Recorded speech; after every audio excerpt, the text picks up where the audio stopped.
अस्सलाम वालेकुम नाज़रीन, आप देख रहे हैं पाकिस्तान टेलीविजन न्यूज़ और प्रोग्राम दुनिया के साथ में मैं हूं आपके साथ आपकी मेज़बान आसमा इकबाल। नाज़रीन, आज सबसे पहले बात करने जा रहे हैं हम कश्मीरियों की, जिनके हुकूक गस्ब करने और अक़लियतों के लिए ज़मीन तंग करने वाले भारत की रियासत मणिपुर इस वक्त शदीद फसादात की लपेट में है, जहाँ ज़िंदगी बेवक़्त होकर रह गई है। सिक्योरिटी फोर्सेज ने फायरिंग करके यहाँ 40 से ज़्यादा अफराद को अस्करियत पसंद करार देकर हलाक कर दिया है, लेकिन हालात काबू से बाहर दिखाई देते हैं, काबू में नहीं आ रहे हैं। नाज़रीन, ये जो फसादात हैं ये एक फ़िरके को कबायली हैसियत देने के अदालती फैसले के बाद से शुरू हुए हैं। सिचुएशन काफ़ी दिनों से गंभीर चल रही है, संभालने की उसको कोशिश की जा रही है। यहाँ पर सिक्योरिटी फोर्सेज को तैनात किया गया है, लेकिन ये तैनात फोर्सेज यहाँ पर क्या करते दिखाई देते हैं, कुछ मनाजिर हम आपको दिखाने की कोशिश करेंगे। इस रियासत में खैर ये कोई पहली दफ़ा नहीं है कि इस तरह के फसादात हो रहे हों या इस तरह के मसाइल हो रहे हों। इससे पहले भी इसी तरह की सूरत हाल होती रही है, लेकिन अचंभे की बात यह है कि इससे पहले भी ऐसी सूरत हाल को संभालने में यहाँ जो फोर्सेज हैं वो नाकाम ही रही हैं और अभी भी हमें ऐसा ही होता हुआ दिखाई दे रहा है। ये जो फसादात है नाज़रीन, ये एक फ़िरके को कबायली हैसियत देने के अदालती फैसले पर शुरू हुए और 3 मई से अब तक हलाक अफराद की तादाद 80 और ज़ख्मियों की तादाद 200 से तजावुज़ कर चुकी है। 40,000 अफराद जो हैं वो बेघर होकर आर्मी कैंप्स में पनाह लिए हुए हैं। 9 अजला ऐसे हैं जहां कर्फ्यू नाफिज है और इंटरनेट सर्विसेज मुकम्मल बंद है, लेकिन मोदी सरकार तमाम वसाइल के बावजूद इन फसादात को रोकने में नाकाम है। जब हम इस सियासत की बात करते हैं तो हम जानते हैं कि यहाँ जलाओ घेराव के वाक़यात थमने में नहीं आ रहे हैं और अब तो अक़लियतों की इबादत गाहें भी महफूज नहीं रही हैं।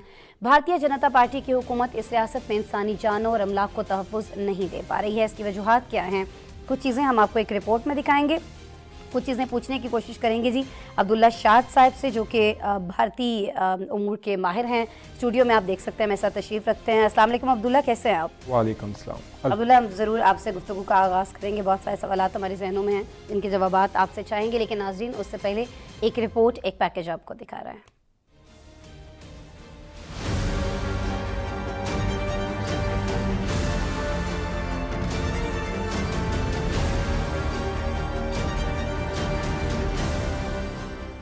भारत की रियासत मणिपुर में नस्ली फसादात एक बार फिर से शिद्दत इख्तियार कर गए और सिक्योरिटी फोर्सेज ने अम्फाल वादी में कार्रवाई करते हुए कम से कम 40 अफराद को अस्करियत पसंद जाहिर करके हलाक कर दिया है। भारतीय फोर्सेज ने इल्जाम लगाया कि ये अस्करियत पसंद शहरियों के खिलाफ राइफलों का इस्तेमाल कर रहे हैं और इनके घरों को नजर आतिश करने जैसी कार्रवाइयों में मुलव्वस थे।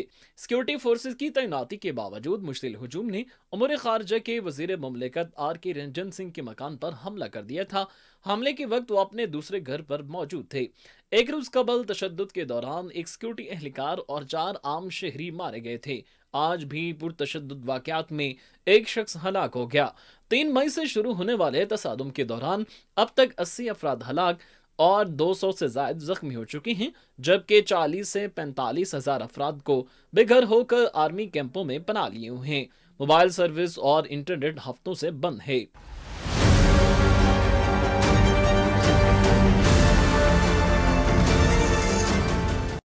म्यांमार की सरहद से मुल्क रियासत मणिपुर में यूं तो गैर कबायली एक्सरीती मैती और कबायलियों के दरमियान एक अरसे से ताल्लुकात कशीदा हैं, लेकिन 3 मई को हाई कोर्ट के फैसले ने जल्दी पर तेल का काम किया। मैती फिरके की आबादी का तनासुब तकरीबन 53% है, जिसकी बुनियाद पर वो खुद को एक कबीले का दर्जा दिए जाने का मुतालबा कर रहे थे। अदालती फैसला आने के बाद उन्हें पहाड़ी इलाकों में जमीनें खरीदने, सरकारी मुलाजमत के कोटे और दीगर मुराआत की यकीन दहानी कराई गई थी, जिस पर दीगर कबाइलियों में शदीद इश्तियाल फैल गया और उनका एहतजाज फसादात की सूरत इख्तियार कर गया।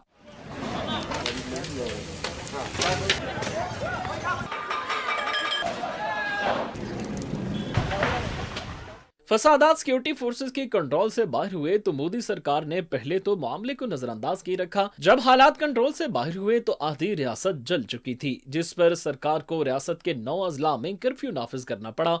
इन फसादात में अब तक 1700 मकानात नजर आतिश किए या उन्हें शदीद नुकसान पहुंचाया गया है। गैर सरकारी तंजीम अलायंस डिफेंडिंग फ्रीडम के मुताबिक मणिपुर में इबादत गाहों का तकद्दुस भी पामाल किया गया। 11 मई तक 2077 गिरजा घरों को नुकसान पहुंचाया गया था। उमूर खारजा के वजीर मुमलिकत जुमेरात से ही मणिपुर में है और मरकजी वजीर दाखिला अमित शाह 3 दिन के दौरे पर आज वहां पहुंचे हैं। अपोजिशन जमातों ने मोदी हुकूमत पर मणिपुर की सूरत हाल को नजरअंदाज करने के इल्जाम आयद किए हैं। भारतीय जनता पार्टी की हुकूमत वाली रियासत के वज़ीर आला सिंह ने शहरियों से अपील की कि वो मरकजी हुकूमत और रियासत पर एतमाद रखें। कभी यकीन है कि इनके मौसर इकदामात के जरिए हालात जल्द ही मामूल पर आ जाएंगे। कहा जा रहा है कि जी ये जो इकदाम किए जा रहे हैं मोदी सरकार की जानिब से, इंतज़ामिया की जानिब से, उसके बाद हालात मामूल पर आ जाएंगे जल्द, लेकिन ऐसा दिखाई नहीं देता है। कितने इसके चांसेस हैं, नहीं हैं, इसका जवाब हम चाहेंगे। जी अब्दुल्ला शाद मुझे ज्वाइन कर रहे हैं, माहिर हैं भारतीय उमूर के, इस वक्त आप देख सकते हैं स्टूडियो में तशरीफ़ रखते हैं। अब्दुल्ला, पहले तो ज़रा ये बता दीजिएगा कि ये जो इस खबर के अंदर हमने बताया है कि यहाँ एक फ़िरका है जिसको कबायली हैसियत देने के बाद ये सारा मामला शुरू हुआ, कौन सा फ़िरका है ये, क्यों इसको कबायली हैसियत दी जा रही है, और ये कबायली हैसियत मिलने के बाद क्या होने जा रहा था जिस पर इतना हंगामा बरपा हुआ है? बहुत शुक्रिया। देखें, सबसे पहले तो मणिपुर के अंदर जो समुदाय है, जो बरादरी है, मैतेई कबीला जिसको कहा जाता है, वो बेसिकली हिंदुओं पर मुश्तमिल है, और ये जो सारा फसाद है ये हिंदू ईसाई फसादात की सूरत इख्तियार कर गया है। असल में हिंदुओं को जो मैतेई कबीला है, जो बरादरी है, उसको उन्होंने शेड्यूल्ड ट्राइब्स की लिस्ट के अंदर शामिल करने का कहा था, और कहा था कि उन्हें मुख्तलिफ रिजर्वेशंस दी जाएंगी और उन्हें अपलिफ्ट किया जाएगा सोसाइटी के अंदर। इसके ऊपर जो कबायली, जिन्हें आदिवासी ईसाई कहा जाता है, कबायली ईसाई बरादरी है, उसकी तरफ से एहतजाज किया गया। और जब किया गया तो चूंकि कर्नाटक के जो इंतखाबात थे सर पे थे, तो इसे एक पॉलिटिकल स्टंट के तौर पर इस्तेमाल किया गया, और ये कहा जाता है कि जी मोदी सरकार इन फसादात को रोकने में नाकाम साबित हुई है। वो नाकाम नहीं है, बल्कि उसके ईमा पर ही ये फसादात जो हैं वो भड़क रहे हैं। वरना ये किस तरह मुमकिन है कि एक इलाके के अंदर आप फौज की बहुत सी कंपनियों को तैनात कर दें, इंटरनेट बंद कर दें, फिर भी कंट्रोल ना कर पाए। मैं आपको इसके एक मिसाल देता हूँ। चंद रोज कबल RAF जो रैपिड एक्शन फोर्स है इंडिया की, उसके 3 अहलकारों की एक वीडियो वायरल हुई जिसके अंदर वो मुसलमानों की दुकानों को आग लगा रहे थे। कि कसाईयों की दुकान थी, गोश्त की दुकान थी, उन्हें आग लगाई जा रही थी। इसके अलावा गुज़िश्ता रोज अगर हम देखें तो 40 जो अफराद थे उन्हें अस्करियत पसंद दे के उन्होंने कत्ल कर दिया, और ये कहा कि उनके पास AK-47 बरामद हुई और इस तरह का, और वो सारे के सारे ईसाई, उनकी जो अक्सरियत थी या मुसलमान थे, और उन्हें बाकायदा दहशतगर्द करार दिया जा रहा है। यानी इस पूरे कज़िये के अंदर जो हिंदू हैं उन्हें मजलूम साबित करने की कोशिश की गई है, हालांकि ऐसा नहीं है। जो 40,000 इससे क्या साबित है, क्या हासिल करने की कोशिश की? देखें, असल में जो RSS का पूरा बयानिया है वो अखंड भारत के ऊपर खड़ा हुआ है। मैं आपको उसकी एक मिसाल देता हूँ। दिल्ली के अंदर गुज़िश्ता रोज नई पार्लियामेंट का इफ्तिताह कर लिया गया है, नई इंडियन पार्लियामेंट का। उसके अंदर जो सबसे बड़ी एक तस्वीर लगाई गई है उनमें से एक अखंड भारत की है। इसके अलावा दिल्ली यूनिवर्सिटी को अगर हम देखें तो उन्होंने इलामा इकबाल का जो सारे फिलॉसफीज थी और उनकी सारी तालीमात थी उसे बेदखल कर दिया निसाब से। यहाँ तक कि इलामा इकबाल को तो छोड़ें, उन्होंने महात्मा गांधी की भी तमाम तालीमात को बेदखल करके जो वीर सावरकर थे, जिनकी आइडियोलॉजी के ऊपर इस वक्त RSS खड़ी हुई है या BJP खड़ी हुई है, उसे नसाब में शामिल कर लिया है। तेलंगाना की अगर हम बात कर लेते हैं, तेलंगाना के अंदर इस वक्त जो सरकार है उसकी तरफ से मुख्तलिफ स्कीमें जारी की जा रही हैं, कर्जे दिए जा रहे हैं लोगों को, लेकिन जो मुसलमान हैं जो वहाँ पे तकरीबन 15% हैं, उन्हें छोड़कर जो 3%, 4%, 6% वाली बरादरी हैं उन्हें भी वो सारी सहूलियात दी जा रही हैं, लेकिन मुसलमानों को नहीं दी जा रही। एक रोज़ कबल की मैं आपको बात बताता चलूँ कि जो आज़मीन हज को सहूलियात करने वाले, फराहम करने वाली तंजीमें थी, उन सब पर पाबंदी लगा दी गई है कि ये इनकी कोई ज़रूरत नहीं है, और आज़मीन हज वाला इतना बड़ा इशू नहीं है कि इन्हें सहूलियात फराहम करने के लिए इतनी बड़ी तंजीमें काम करें। असल में अब लेकिन इसके बावजूद RSS की जो मकबूलियत है वो इंडियन यूथ के अंदर, क्योंकि वो JNU के अंदर अगर हम देखें, बनारस हिंदू यूनिवर्सिटी के अंदर देखें, जामिया मिलिया यूनिवर्सिटी के अंदर देखें, साउथ इंडिया के अंदर अगर हम देख लें, और ये मणिपुर इंतहाई हसास इलाका है। इसके जो अगर आप बॉर्डर्स देखें, ये नॉर्थ ईस्टर्न जो 7 सिस्टर्स हैं उसके अंदर आता है, आसाम के साथ इसका बॉर्डर लगता है, और आसाम के अंदर तो वो बंगाली जो मुसलमान थे उनके कत्ल आम अभी तक जारी है। इसके साथ साथ अगर हम देखें छत्तीसगढ़ के अंदर ऐसा ही कुछ फसादात हो चुके हैं, गुजरात हमने देखा था, मध्य प्रदेश के अंदर अभी तक मुसलमानों को कत्ल करने के वाकयात पे वाकयात पेश आ रहे हैं। उत्तर प्रदेश के अंदर हर 12 दिनों के अंदर एक इनकाउंटर किया जाता है जिसकी 90%, 95% मुसलमान होते हैं। तो फिर वहाँ के मुसलमान खामोश क्यों हैं? हम देख रहे हैं कि एक बड़ी अक़लियत जो वहाँ पर है, सिख बरादरी की मैं बात कर रही हूँ, वो खालिस्तान के लिए बहुत ज़्यादा हमें पुरज़्म दिखाई देते हैं, बहुत हिम्मत से बहुत सारी जगहों पर वो इस पर बात भी करते हैं, भारत के अंदर भी बात कर रहे हैं, भारत से बाहर रेफरेंडम भी मुख्तलिफ ममालिक के अंदर करवाए जा रहे हैं। वो जम चुके हैं, इस बात पर कायम है कि जी हमें अलग से ये अपना एक देश बनाना है, खालिस्तान बनाना है, और उसके लिए हम जहाँ भी जैसी भी जदोजहद करना पड़ी हम करेंगे।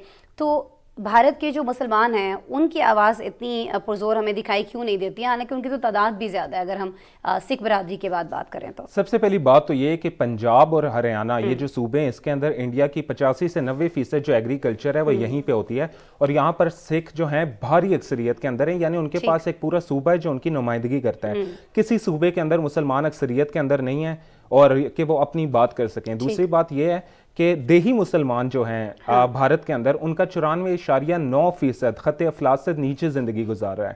یہ سچر کمیٹی کی رپورٹ کا میں آپ کو حوالہ دے رہا ہوں. جبکہ شہری علاقوں کے اندر 61.5% سے زائد جو مسلمان ہیں وہ خط افلاس سے نیچے زندگی گزار رہے ہیں. جب انہیں آپ اکانومی پہ ان کا کوئی حصہ داری نہیں ہے، جب ان کو کھانے کے لالے پڑے ہوئے ہیں، وہ کوئی بات کرتے ہیں، کوئی جائز بات کرتے ہیں تو انہیں کہا جاتا ہے کہ اگر یہاں پر رہنا ہے تو رہو ورنہ پاکستان چلے جاؤ. ان کی کوئی مناسب نمائندگی نہیں ہے. اسد الدین اویسی ہیں، وہ ان کے حق میں آواز بلند کرتے ہیں. پچھلے دنوں جو جمعیت علماء ہند ہے ان کے ارشد مدنی نے ان کے لیے آواز بلند کی ہے.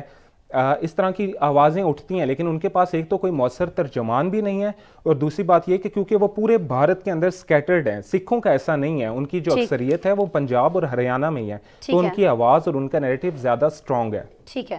اچھا ایک اور چیز مجھے بتا دیجیے گا کہ منی پور کے اندر تو جو کچھ ہو رہا ہے وہ ہم دیکھ رہے ہیں، رپورٹ بھی کر رہے ہیں، آپ سے گفتگو بھی کر رہے ہیں، لیکن ایک اور جگہ جہاں دہائیوں سے یہ سارا ظلم و ستم جاری ہے وہ ہے مقبوضہ کشمیر، جہاں ابھی حالیہ دنوں میں G20 کا ڈرامہ بھی فلاپ ڈرامہ جو ہے وہ رچایا گیا بھارت سرکار کی جانب سے. لیکن اب ان کے جو وہاں پر تعینات کیے گئی فوج ہے اس نے بھی ڈرامے رچانا شروع کر دیے ہیں. ہو یہ رہا ہے کہ یہاں پر جعلی آپریشن جو ہیں وہ کیے جا رہے ہیں، اور اس کے بعد ان جعلی آپریشن کے بعد مودی سرکار سے تمغے لیے جا رہے ہیں، اعزازات لیے جا رہے ہیں، انعامات لیے جا رہے ہیں.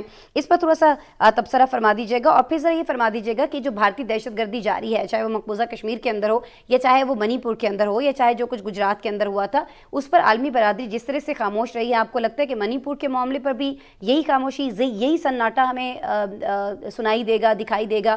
کیونکہ مفادات تو جڑے ہیں نا بہرحال، جو بھی بڑے ممالک اس پر کچھ ایکشن لے سکتے ہیں. دیکھیے مقبوضہ کشمیر کی جیسے آپ نے بات کی، وہاں پر یہ تو بھارتی فوج کا یہ ایک وتیرہ بن چکا ہے کہ وہ جعلی آپریشنز، پہلے تو وہ کشمیریوں کو جو بالکل غریب کشمیری ہیں انہیں یہ لالچ دیا جاتا ہے کہ آپ سمگلنگ کریں یا اس طرح کوئی کام کریں، اور انہیں بھارتی فوج کے ویپنز سپلائی کیے جاتے ہیں. اور جب وہ ایسا کر رہے ہوتے ہیں، کیونکہ پہلے سے یہ ایک ڈرامہ ہوتا ہے، انہیں پکڑ کے وہیں پہ مار دیا جاتا ہے، ایک اپنی ذاتی تشہیر کی جاتی ہے اور سارا الزام پاکستان پر تھوپ دیا جاتا ہے. اس کی مثال اگر ہم دیکھیں تو 28 نومبر 2022 کو پنج ترن جو علاقہ ہے مقبوضہ کشمیر کا، وہاں پر جو علاقہ مکین ہیں، مقامی لوگ ہیں، انہوں نے ویڈیوز بنائی تھی جو بھارتی فوجی ہیں وہ وہاں پر ایک جگہ پر ہتھیار چھپا رہے تھے. اس کے علاوہ 4 فروری کو جو پاکستانی خفیہ ایجنسیاں انہوں نے یہ ڈرامہ بے نقاب کیا تھا کہ جو CID مقبوضہ جموں کشمیر ہے اس نے جموں کشمیر پولیس کے سربراہ کو لیٹر لکھا تھا کہ ہم اس جگہ سے 50 رائفلیں، 30 گرنیڈ ایسی چیزیں برآمد کریں گے اور جو لوگ ہوں گے انہیں مار دیا جائے گا، اور یہ اس کا سارا الزام پاکستان پر ڈال دیا جائے گا. پلوامہ واقعے کے اوپر ستیہ پال ملک انکشاف کر چکے ہیں. اس کے ایک مثال میں آپ کو دیتا ہوں. 2021 کے وسط میں وہ جو 3 کشمیری مارے گئے تھے نوجوان، اس کا جو انہوں نے بھارتی فوجی افسر تھا اجے کٹوچ نام تھا اس کا، اسے وقتی طور پر معطل کیا، لیکن اگلے سال 2022 کی جنوری کے اندر آپ اسے سیوا یدھ کا میڈل دے رہے ہیں، اسے اعزازات سے نوازا جا رہا ہے. اس لیے ایک دوڑ لگی ہوئی ہے، اور بعض کا تو وہ اپنے جو افیشلز ہیں انہیں بھی اعتماد میں نہیں لیتے، اور چھوٹے چھوٹے افسر جو ہیں کشمیریوں کو مار کے تو انہیں اپنے کارنامے کے طور پر پیش کر دیتے ہیں. جہاں تک آپ نے بات کی کہ عالمی برادری اس پہ کوئی توجہ کیوں نہیں دے رہی، امریکی state department, amnesty international, TRT world, اس طرح کی تمام تنظیموں کی جانب سے اس پہ تشویش ظاہر کی جاتی رہی ہے، لیکن کشمیری ہوں، بھارتی مسلمان ہوں، سکھ ہوں، وہ اب مطالبہ کریں کہ آپ زبانی کلامی افسوس کرنے سے بجائے اگر کچھ عملی اقدامات اٹھائیں تو بہتر ہوگا. بالکل جی، تشویش سے آگے، مذمت سے آگے بڑھنا چاہیے، عملی طور پر کچھ کرنا چاہیے، اور عملی طور پر یہی ہو سکتا ہے کہ جینے کا حق دیا جائے یہاں لوگوں کو، مقبوضہ کشمیر کے شہریوں کو بھی، اور ساتھ ہی ساتھ جو بھارت کے اندر اقلیتیں بستی ہیں ان کو بھی. لیکن دیکھیں ابھی جو مناظر ہم آپ کو دکھا رہے ہیں اسے بالکل نہیں لگتا کہ یہاں پر کسی کو یہ حق جو ہے اتنی آسانی سے ملنے والا ہے. بہرحال بہت شکریہ عبداللہ شاد، آپ ہمارے ساتھ موجود تھے، میرے پروگرام کے لیے وقت نکال رہے تھے، گفتگو کر رہے تھے. آگے بڑھتے ہیں جی. یہاں تو جنگ کا سماں ہے ہی ہے بھارت کے مختلف ریاستوں کے اندر، خاص طور پر منی پور کے اندر جو صورتحال ہے وہ ہم نے آپ کو دکھائی. ابھی ہم رخ کرنے جا رہے ہیں یوکرین کا. ہم جانتے ہیں کہ روس نے یوکرین کے جو مشرقی شہر ہے باخموت اور اس پر قبضہ جمانے کے بعد حملوں کا رخ جو ہے وہ دارالحکومت کیو کی جانب کر دیا ہے. ناظرین 2 روز کے دوران اگر میں بات کروں تو روس نے کیو اور اس کے اطراف 20 سے زائد میزائل داغے ہیں، جن سے فضائیہ اور دوسرے अस्करी ठिकानों को हदफ बनाया गया था।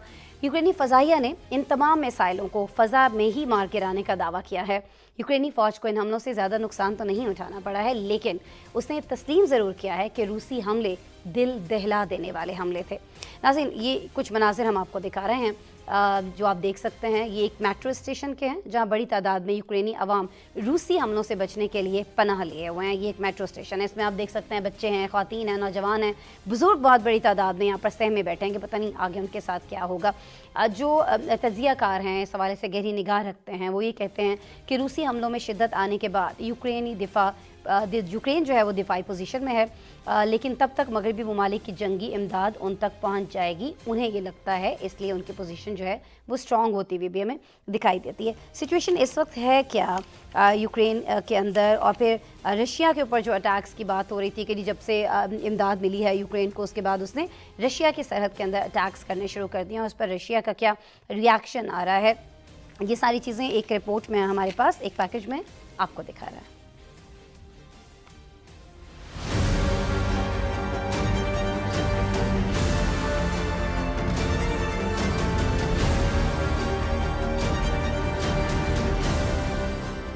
रूस ने यूक्रेन पर हमलों का सिलसिला तेज कर दिया। रूसी मिसाइलों ने यूक्रेन के दारुल हुकूमत कीव को निशाना बनाया। खुद यूक्रेन ने इतराफ किया है कि इन हमलों से चंद अफराद जख्मी और हलाक हुए, ताहम ये हमले दिल दहला देने वाले थे। मॉस्को की जानिब से हमलों का सिलसिला चंद रोज में तेज किया गया है।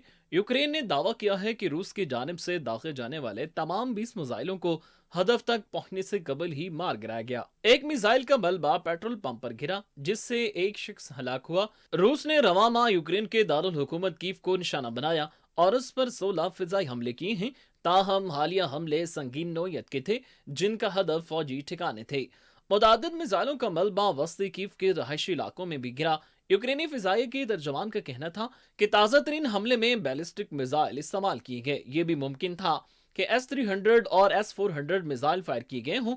कीव में मकामी फौजी कमांडरों ने रूस पर इल्जाम लगाया कि वो अपनी हिकमत अमली तब्दील कर रहा है और यूक्रेन पर दबाव बढ़ाने के लिए जानबूझकर शहरी आबादी को निशाना बना रहा है।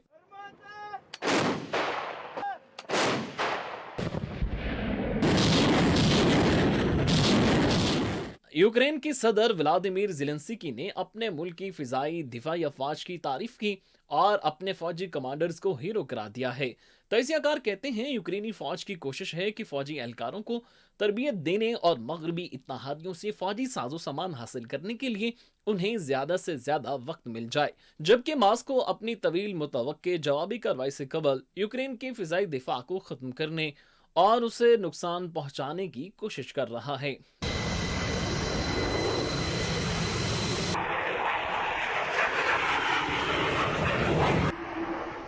रूसी इलाके बेलगोरोड के गवर्नर का कहना है कि यूक्रेनी फोर्सेस की तरफ से मुतादिद सरहदी बस्तियों पर बैक वक्त गोलाबारी की जा रही है। ताहम रूसी अफवाज जनूब मशरकी यूक्रेन के ज़ेर कब्जा इलाकों में अपने दिफा को मजबूत बना रही है। गुज़िश्ता चंद हफ्तों के दौरान रूस के अंदर यूक्रेनी ड्रोन हमलों में भी इजाफा हुआ है। अमरीकी अखबार के मुताबिक अमरीकी खुफिया इदारों के ख्याल में रवा माह के आगाज में क्रेमलिन पर होने वाले ड्रोन हमलों में भी यूक्रेन का हाथ है, ताहम कीव इसका एतराफ नहीं कर रहा। रूस की वज़ारत दाखिला ने अमरीका की सेनेटर लिंडसे ग्राहम के मुतनाज़ बयान पर उनका नाम इंतहाई मतलूब अफराद की फहरिस्त में शामिल कर दिया है। 3 रोज कबल अमरीकी सेनेटर की यूक्रेनी सदर से मुलाकात के बाद एक एडिटेड वीडियो जारी की गई थी, जिसमें अमरीकी सेनेटर को ये कहते हुए देखा गया कि रूसी मर रहे हैं, जिस पर मॉस्को ने शदीद रद्द-ए-अमल का इजहार किया। That there was a time in America that we were this way, fighting to the last person. We're going to be free or die. Free or die. Free or die. Now you are free. Yes. And we will be. And the Russians are dying. Yes, but they came to our territory. Yeah. We are not fighting on their territory. Moscow से कबल भी दर्जनों अमरीकी हुकाम पर रूस दाखिले पर पाबंदी आयद कर चुका है। रूस की तहकीकाती कमेटी के हुकाम का कहना था कि लिंडसे ग्राहम के रिमार्क्स की फौजदारी बुनियादों पर तहकीकात शुरू करवाई जा रही हैं। ताहम ये नहीं बताया गया था इन पर कौन से जुर्म का इल्जाम आयद किया जाएगा। रिपोर्ट आपने देखी। आपसे मजीद अहम खबरें और रिपोर्ट्स भी हम शेयर कर रहे होंगे। प्रोग्राम में भी एक ब्रेक शामिल करते हैं। ब्रेक के बाद आपसे दोबारा मिलता है।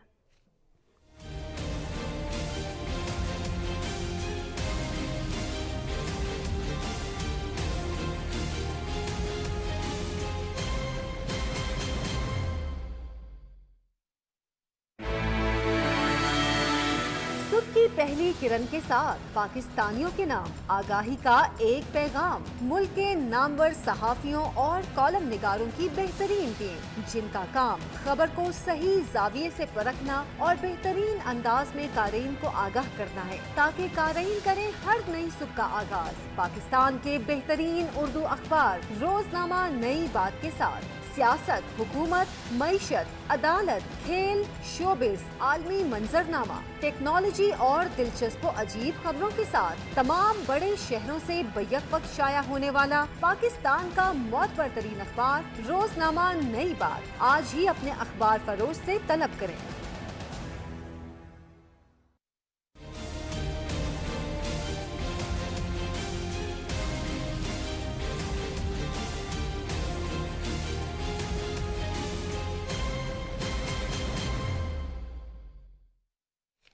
वेलकम बैक जी। रुख हम करने जा रहे हैं तुर्की का, जहां इस्तांबुल समेत हर शहर और गली कूचे में जश्न का समा है। ये खुशी तारीखी रन ऑफ इलेक्शन में सदर रजब तैयब उर्दवान की कामयाबी पर मनाई जा रही है। सदर रजब तैयब उर्दवान 2 दहाइयों से जारी हुक्मरानी को 2028 तक बरकरार रखने में कामयाब हो गए हैं। उन्हें ये एजाज़ भी हासिल हो चुका है कि तुर्की में जमहूरियत के क़याम और मुस्तफ़ा कमाल अतातुर्क के बाद वो तवील तरीन मुद्दत के लिए मुंतखब होने वाले हुक्मरान बन चुके हैं। कुछ सेलिब्रेशंस के जो मनाजिर हैं वो भी हम आपको दिखा रहे होंगे। सदर रजब तैयब उर्दवान ने इंतखाबी जीत पर बड़े इज्तिमा से खिताब किया और कहा कि आज किसी की शिकस्त नहीं बल्कि इस्तांबुल और 8.5 करोड़ आवाम की जीत हुई है। उन्होंने सल्तनत उस्मानिया को इस्तांबुल फतह किए जाने 570 बरस मुकम्मल होने का हवाला दिया कि जिस तरह वो वक्त एक तारीखी टर्निंग पॉइंट था और उसने एक सदी को ख़त्म और एक नए बाब की शुरुआत की थी, आज उनके इलेक्शन ने भी एक नई सदी का आगाज़ कर दिया है। अपोजिशन रहनुमा के हवाले से भी उन्होंने बात की, अब जिन्होंने इंतखाबी नताइज को खुले दिल से तस्लीम किया है। नाज़रीन, हमारे वज़ीर आज़म मोहम्मद शहबाज शरीफ ने तुर्की के सदर उर्दवान को टेलीफोन किया है, उनकी कामयाबी की उनको मुबारकबाद दी है। वज़ीर आज़म ने नेक तमन्नाओं का इजहार भी किया और कहा कि आपका दोबारा इंतखाब जो है वो तुर्की के आवाम से आपकी वाबस्तगी और मिसाली खिदमत का एतराफ़ है। वज़ीर आज़म ने उम्मीद ज़ाहिर की कि उनकी ज़ेर क़यादत तुर्की तरक्की और खुशहाली का सफ़र जारी रखेगा। नाज़रीन, जब हम तुर्की के अवाम की बात करते हैं तो वहाँ के अवाम सदर रजब तैयब उर्दवान की कामयाबी और आने वाले वक्त में उनसे क्या उम्मीदें रखते हैं और उनकी इस कामयाबी से तुर्की के मुस्तकबिल पर किस तरह के असरात मुरतब हो सकते हैं, इसी हवाले से आज हमारे पास एक रिपोर्ट है। ये रिपोर्ट आपको दिखाते हैं।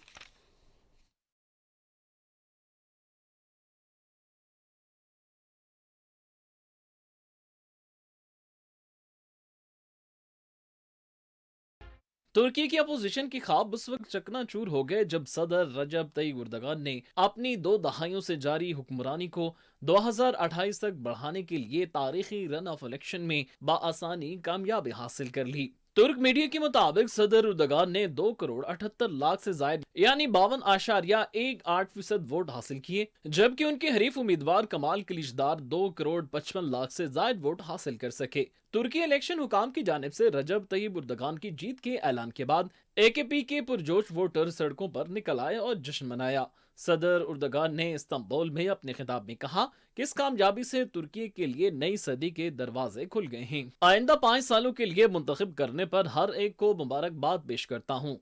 उन्होंने कहा कि कौम को इत्तेहाद और यकजहती का मुजाहरा करना होगा। हमारी अव्वली जिम्मेदारी इन शहरों की आबादकारी है जो 6 फरवरी के जल्जले में तबाह हुए। हम लोगों की जिंदगी को बेहतर बनाएंगे और महंगाई को कम करेंगे।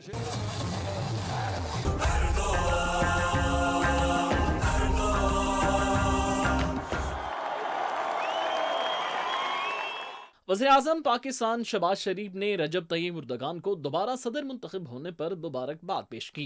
समाजी राब्ते की वेबसाइट पर वज़ीर-ए-आज़म पाकिस्तान शहबाज शरीफ ने कहा कि उर्दगान उन चंद आलमी रहनुमाओं से एक हैं जिनकी सियासत अवामी खिदमत में गुजर रही है। वो मजलूम मुसलमानों के लिए ताकत का सतून और उनके हुकूक के लिए एक पुरजोश आवाज रहे हैं। उनकी सदारती और पार्लिमानी इंतखाबात में कामयाबी इस बात की अक्कास है कि उनकी क़यादत पर तुर्क अवाम को एतमाद है। रूसी सदर पुतिन, ईरानी सदर इब्राहिम रईसी, वेनेज़ुएला के सदर अज़रबैजान, फ़लस्तीनी वज़ीर-ए-आज़म, लीबियाई वज़ीर-ए-आज़म, सर्बियन सदर اور دیگر عالمی رہنماؤں نے ترک صدر کی کامیابی پر مبارکباد پیش کی۔ ماہرین کے مطابق ان انتخابات میں حکمران جماعت کے مد مقابل حزب اختلاف کے امیدوار کمال کلیچ کی جانب سے بھرپور مزاحمت کا سامنا کرنا پڑا، اور یہی وجہ تھی کہ 14 مئی کو ہونے والے الیکشن میں کسی بھی فریق کو واضح برتری نہ ملنے پر 28 مئی رن آف الیکشن میں نئے صدر کا انتخابات ہوا۔ صدر اردگان کے ناقدین کہتے ہیں کہ قوم پرست، قدامت پسند اور مذہبی ووٹرز کو استعمال کرنے کے بعد اردگان اپنی طرز سیاست کو مزید بڑھاوا دیں گے۔ معاشی ماہرین کی نزدیک ترک صدر کی شرح سود کم رکھنے کے غیر روایتی فیصلوں سے بینکوں کے کرنسی ذخائر پر دباؤ آئے گا۔ یہی وجہ ہے کہ ڈالر کے مقابلے میں لیرا کی قدر میں کمی آئی ہے۔ اگر صدر نے شرح سود کے معاملے پر یو ٹرن نہ لیا تو ملک کی معاشی صورتحال مزید خراب ہو سکتی ہے۔ تجزیہ کاروں کے مطابق 69 سالہ صدر اردگان کو دوبارہ منتخب ہونے پر سفارتی محاذ پر بھی کئی چیلنجز کا سامنا ہے۔ نیٹو کے شراکت دار انقرہ کی جانب سے سویڈن کی اتحاد میں شمولیت کے منتظر ہیں، جس کے لیے ترکی کی منظوری باقی ہے۔ اردگان نے اس منظوری کو یہ کہہ کر التوا میں ڈال دیا تھا کہ سویڈن ترکی کی حزب اختلاف کی شخصیات کو پناہ دے رہا ہے، جو اس کے بقول کرد عسکریت پسندوں سے رابطے میں ہیں۔ ماہرین کے مطابق ترکی کے لیے یہ بھی ضروری ہوگا کہ وہ اپنے مفاد کے لیے روس اور مغرب کے ساتھ اپنے تعلقات میں توازن قائم رکھے۔ تجزیہ نگاروں کے مطابق اقتصادی بحران، مہنگائی، سویڈن کی نیٹو رکنیت، شامی مہاجرین کی واپسی اور زلزلہ زدہ علاقوں میں تعمیر نو کے اقدامات صدر اردگان کی اہم ترجیحات ہوں گے۔ صدر رجب طیب ایردوان کی آئندہ ترجیحات کیا رہیں گی اور کس طرح سے ان کا دوبارہ انتخاب جو ہے وہ ترکی کے لیے فائدہ مند ہو سکتا ہے، یہ تو آپ نے اس رپورٹ میں جانا۔ اب ہم بات کرنے جا رہے ہیں جی ماضی میں ہمسایہ ممالک سے تعلقات کشیدہ رکھنے والے ملک عراق کی، جو اب معاشی لحاظ سے خود کو مضبوط بنانے کے لیے بہت زیادہ سرگرم ہو چکا ہے۔ اس نے بغداد کو یورپ، مشرق وسطیٰ اور ایشیا سے جوڑنے کے لیے راہداری منصوبہ پیش کیا ہے۔ ناظرین، عراق کو علاقائی نقل و حمل کو مرکز میں تبدیل کرنے کے اس منصوبے کو ترقی کا راستہ اس کے نام سے یہاں پر پکارا جا رہا ہے۔ اس پروجیکٹ پر 17 ارب ڈالرز لاگت آئے گی، جس کے تحت عراق کے جنوبی ساحل پر گرینڈ الفاو پورٹ کو ریل اور سڑک کے ذریعے ترکی سے جوڑا جائے گا۔ ناظرین، یہ جو خلیج کا ساحل ہے، یہاں پر واقع عراق کے تجارتی بندرگاہ کی گنجائش بڑھانے کے لیے کام بہت پہلے سے ہی شروع ہو چکا ہے، جہاں کنٹینر اور جہاز لنگر انداز کیے جائیں گے۔ عراق اس منصوبے کے ذریعے تجارت کو فروغ دینے کے لیے اسے ایشیا اور یورپ تک بآسانی رسائی حاصل کر سکے گا۔ اس منصوبے کو عراق کی ملکی تاریخ کا ایک سنگ میل قرار دیا جا رہا ہے، اور اس کامیابی کے لیے اس نے ہمسایہ ممالک سے تعلقات کو بھی اثر نو مرتب کیا ہے۔ بہت ساری تبدیلیاں اس میں ہمیں آئندہ آنے والے دنوں میں دکھائی دیں گی۔ سڑک اور ریل راہداری منصوبے کے ذریعے عراق کو کون سے فوائد حاصل ہوں گے؟ کیا اس کی جغرافیائی حیثیت اس منصوبے کی کامیابی کی ضمانت بنے گی؟ اس پر آج ہمارے پاس ایک ڈیٹیلڈ رپورٹ ہے، آئیے دیکھتے ہیں۔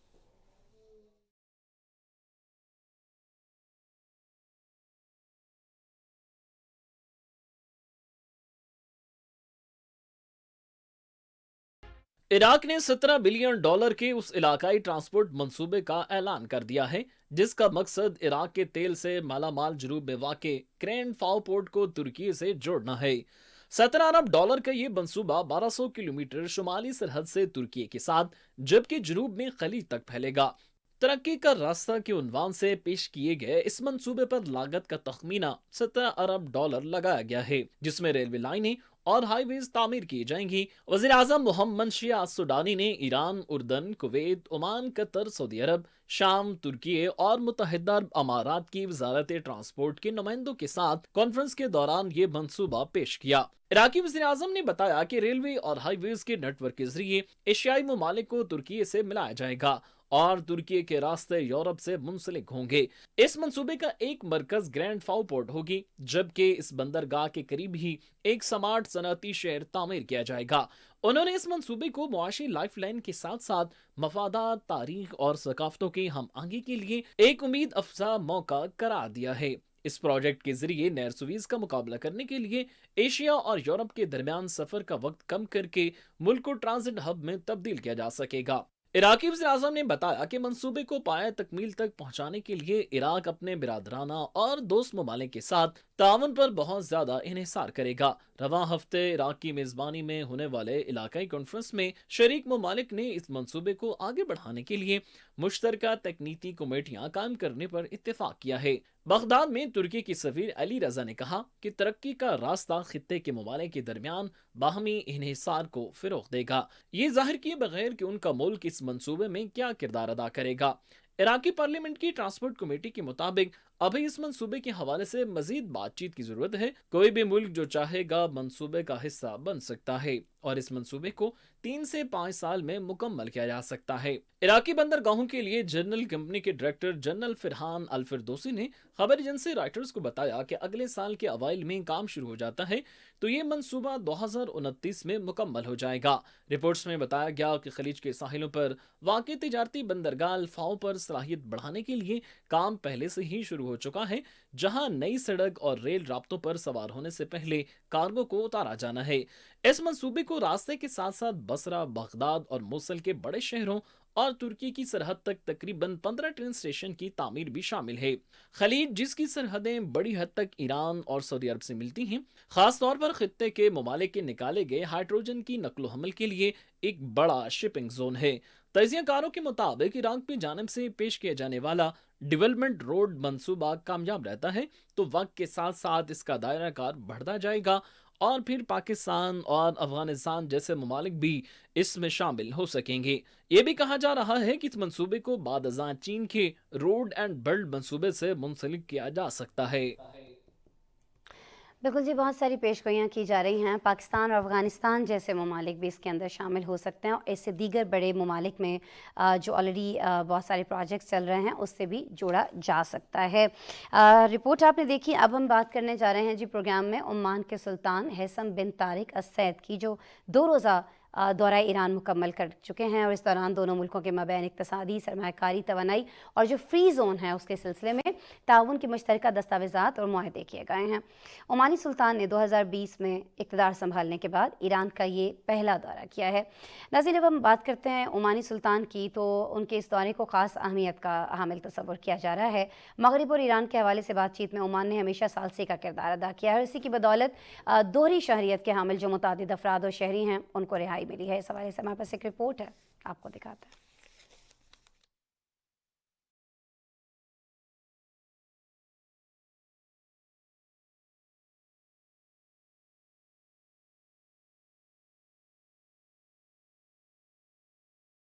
हैथम बिन तारिक अल सईद 2 रोज़ा दौरे पर इतवार को तेहरान पहुंचे। सदर सैयद इब्राहिम रईसी ने ओमानी सुल्तान और उनकी वफ्द का इस्तकबाल किया। दोनों मुल्कों के वफूद ने भी इस मौके पर मुज़ाकरात किए और ताउन के मुख्तलिफ मौक़े का जायजा लिया। ईरान की सुप्रीम लीडर आयतुल्लाह खमनाई और ओमानी सुल्तान हैथम बिन तारिक के दरमियान अहम मुलाकात हुई। ईरानी सुप्रीम लीडर ने कहा कि दोनों मुल्कों में देरीना और बरादराना ताल्लुकात दोनों ममालिक के मफाद में हैं। हम मिस्र के साथ सिफारती ताल्लुकात बहाल होने का खैर मकदम करते हैं, जिससे खित्ते में हालात मामूल पर आने के इम्कानात बढ़ गए हैं। आयतुल्लाह खामनाई ने कहा कि दोनों मुल्कों के दरमियान मुज़ाकरात मंतकी अंजाम तक पहुंचने चाहिए। उन्होंने सऊदी अरब के साथ ताल्लुकात की बहाली पर कहा कि सदर रईसी की अच्छी पॉलिसियों की वजह से ईरान खित्ते के ममालिक के साथ ताल्लुकात बेहतर करने में कामयाब हो रहा है। इस्लामी ममालिक के एक दूसरे से नजदीक आने से उम्मत मुस्लिमा को ही फायदा होगा। इस मौके पर ओमान के सुल्तान ने कहा कि ओमान की पॉलिसी ये है कि मुख्तलिफ शोबों में ईरान के साथ ताउन को फिरोग दिया जाए। दोनों मुल्कों के दरमियान मुज़ाकरात का सिलसिला जारी रहने से ताल्लुकात मजीद बेहतर होंगे और अमली नताइज भी सामने आएंगे। इससे कबल ईरानी वज़ीर ख़ारजा ने अपने ओमानी हम मनसब के हमरा प्रेस कॉन्फ्रेंस में बताया कि तारीखी दौरे के पहले दिन मईशत, सरमायाकारी और तवानाई के शोबों में ताउन के मजबूई तौर पर 4 मुआहिदों पर दस्तखत किए गए। इलाकाई और बैनुल अक़वामी मसाइल में ओमान का किरदार हमेशा तामीरी रहा है। अर्ना न्यूज़ एजेंसी के मुताबिक ओमान के सुल्तान हैथम बिन तारिक के 2 रोज़ा सरकारी दौरा ईरान के इख्तितामी बयान में सदर रईसी और ओमानी सुल्तान ने दोनों ममालिक में इक्तिसादी ताउन के इम्कानात को फ़रोग़ देने में निजी शोबे के तामीरी किरदार के फ़रोग़ को वक्त की ज़रूरत करार दिया। दोनों फरीकों ने तिजारती तबादलों में मुसलसल इजाफे और मुश्तरका सरमायाकारी में इजाफे पर अपने इत्मीनान का इजहार करते हुए दोनों ममालिक के दरमियान मौजूदा मुआहदों को फ़ाल करने और मुश्तरका मफादात को पूरा करने वाले नए मुआहदों तक पहुँचने के लिए इक्तिसादी, तिजारती, ट्रांजिट, सरमायाकारी, सकाफती और तवानाई के शोबों में मुआहदों और मफाहमत की यादाश्तों पर दस्तखत करने के खैर मकदम पर जोर दिया। ओमानी सुल्तान 2 रोज़ा दौरा मुकम्मल करके वापस रवाना हो गए हैं। रिपोर्ट्स के मुताबिक गुज़िश्ता साल ईरान और ओमान के दरमियान तिजारत का हुजम 2013 में 221 मिलियन डॉलर था, जो 2022 में 1 अरब 800 मिलियन डॉलर तक पहुंच गया। ईरान से ओमान को सामान की बरामदात का हुजम 2013 में 146 मिलियन डॉलर था, जो 2022 में 1 अरब 100 मिलियन डॉलर तक पहुंच गया। इस तरह 2021 के मुकाबले में 2022 में दोनों ममालिक के दरमियान तिजारती टर्नओवर में 41% इजाफा हुआ है। इस दौरे के बाद दो तरफा तिजारत में मजीद इजाफा मुतवक्की है। रिपोर्ट आपने देखी नाज़रीन। आज से कुछ रोज़ पहले जनूबी कोरिया में दौरान परवाज एक मुसाफिर ने जहाज़ का दरवाज़ा खोलकर सैकड़ों मुसाफिरों की जान को ख़तरे में डाल दिया था। लेकिन ये वाक़या क्यों पेश आया और जिस मुसाफिर ने ये अजीबो गरीब और ख़तरनाक हरकत की, आखिर ऐसा करते हुए उसके जहन में क्या चल रहा था, इसकी असल वजह अब सामने आ गई है।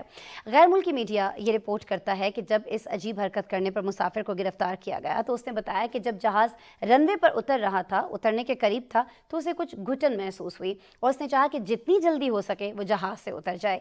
इब्तदाई तहकीकात में ये बात भी सामने आई है कि ये मुसाफिर मुलाजमत छिन जाने पर बहुत सारे दिनों से कुछ ज़हनी दबाव का शिकार था, डिप्रेशन का शिकार था। अच्छा नाज़रीन, ये जो वाक़या है ये 3 रोज़ कबल हुआ और उस वक्त पेश आया जब जहाज़ लैंडिंग करते हुए ज़मीन से 200 मीटर बुलंदी पर था। अपनी नौयत की इस मुनफरिद खबर ने हवाई जहाज़ के महफूज तरीन समझे जाने वाले सफ़र पर सवालिया निशान उठा दिए। इस मुसाफिर को जहाज़ का दरवाज़ा खोलने तक रसाई कैसे मिली और क्या जहाज़ के डोर को लॉक नहीं किया जाता है? क्या दरवाज़ा खोलना इस कदर आसान है कि जब भी कोई मुसाफिर चाहे अपनी सीट से उठे, सैकड़ों मुसाफिरों की जान को खतरात से दो चार करे, डोर खोले और कोई भी हादसा रोनमा हो जाए? देखने में वैसे अगर बात की जाए तो एक मामूली सी हरकत थी। सुनने में भी ऐसा लगा कि वो उठा, उसने एक जहाज़ का दरवाज़ा खोल दिया। लेकिन जहाज़ अगर खुदा न खास्ता हादसे का शिकार हो जाता तो सैकड़ों इंसानी जानें इसकी वजह से ज़ाया हो सकती थी। फ़ज़ाई कंपनियों ने मामूली समझी जाने वाली इन कोताहियों को तदारुक न किया तो मुस्तकबिल में भी ऐसे वाक़यात जो हैं वो रोनुमा हो सकते हैं।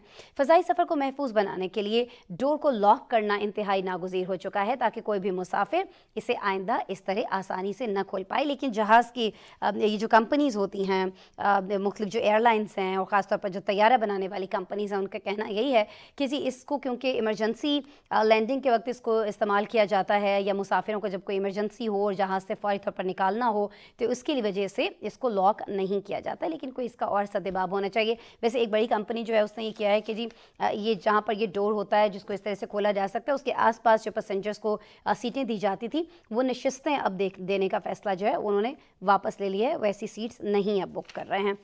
बहरहाल जी, प्रोग्राम का वक्त जो है वो ख़त्म हुआ इसी खबर के साथ। कल में दोबारा आपसे मुलाकात हो रही होगी। अपना बहुत सारा ख्याल रखिएगा और जाते जाते हमारा स्पेशल सेगमेंट चलते चलते ज़रूर देखिएगा। अल्लाह ने के बाद।